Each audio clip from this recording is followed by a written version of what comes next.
The elements of a valid contract are two or more contracting parties. So, how many contracting parties are they? There's quite a bit. Consideration, an agreement that is sufficient and definite, parties with the legal capacity to make a contract, mutual assent, and no legal prohibition precluding contract formation. So, you say that the Constitution is not a contract. Doesn't it not meet those elements? It even meets the one above it. To establish a valid contract, a party must plead and prove five elements. One, an offer. Two, an acceptance and strict compliance with the terms of the offer.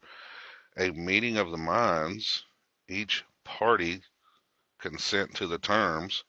And five, execution and delivery of the contract with the intent that it be mutually binding.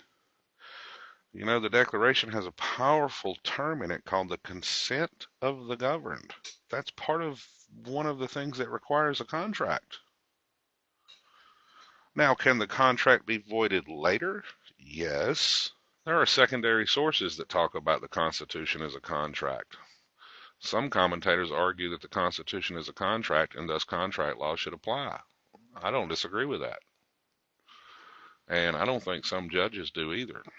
And you talk about social contract as a theory. No, it's not. Social contract is the express or implied agreement between citizens and their government, whereby individuals agree to surrender certain freedoms in exchange for mutual protection, an agreement forming the foundation of a political society.